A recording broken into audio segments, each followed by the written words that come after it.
আগামী ৪ ফেব্রুয়ারি আমেরিকার president Donald ট্রাম্পের আমন্ত্রণে ওয়াশিংটনে যাচ্ছেন ইন্টারন্যাশনাল ক্রিমিনাল কোর্টের গ্রেফতারি পরোয়ানা জারিকৃত ইসরায়েলের প্রধানমন্ত্রী বেনিয়ামিন নেতানিয়াহু। দ্বিতীয় মেয়াদে দায়িত্ব নেওয়ার পরপরই প্রথম কোনো বিদেশি নেতা হিসেবে এই মিত্রকে আমন্ত্রণ জানান ট্রাম্প। তার আমন্ত্রণ রক্ষায় হোয়াইট হাউসে তার সঙ্গে দেখা করবেন নেতানিয়াহু। ইসরায়েল সরকার মঙ্গলবার বিষয়টি নিশ্চিত করে। ফিলিস্তিনের গাজায় যুদ্ধাপরাধের অভিযোগে নেতানিয়াহুর বিরুদ্ধে এর আগে গ্রেফতারি পরোয়ানা জারি করে ইন্টারন্যাশনাল ক্রিমিনাল কোর্ট আইসিসি। পরোয়ানার মধ্যেই তাকে হোয়াইট হাউসে আসার আমন্ত্রণ জানিয়ে ট্রাম্প তার মিত্রদেশ ইসরায়েলের প্রতি বড় ধরনের সমর্থন ও সহানুভূতির কথাই ব্যক্ত করলেন। গত বছরের ২১ নভেম্বর আইসিসি জানিয়েছিল ২০২৩ সালের ৭ অক্টোবর হামাসের হামলা এবং এর জের ধরে গাজায় অব্যাহত গণহত্যামূলক যুদ্ধ শুরুর ঘটনায় ইসরায়েলের প্রধানমন্ত্রী বেনিয়ামিন নেতানিয়াহু ও নেতানিয়াহুর সাবেক প্রতিরক্ষামন্ত্রী গ্যালান্টের বিরুদ্ধে গ্রেফতারি পরোয়ানা জারি করা হয়। আন্তর্জাতিকভাবে তালিকাভুক্ত গ্রেফতারি পরোয়ানার আসামিদের গ্রেফতার করতে আইসিসিভুক্ত দেশগুলোর আইনি বাধ্যবাধকতা থাকবে। তবে আইসিসির এমন পদক্ষেপকে ইহুদি বিদ্বেষী বলে নিন্দা জানিয়েছে ইসরায়েল। এ অবস্থায় আইসিসির আদেশের তোয়াক্কা না করেই ট্রাম্পের সঙ্গে দেখা করতে যাচ্ছেন নেতানিয়াহু।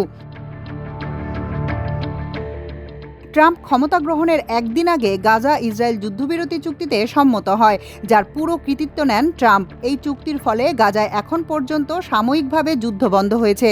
মুক্তি পেয়েছেন ইসরায়েলের ৪ নারীসহ ৭ বন্দী এবং ২০০ ফিলিস্তিনি বন্দী। উত্তর গাজা থেকে নিজ বাড়িতে ফিরতে শুরু করেছে লাখো বাসিন্দা।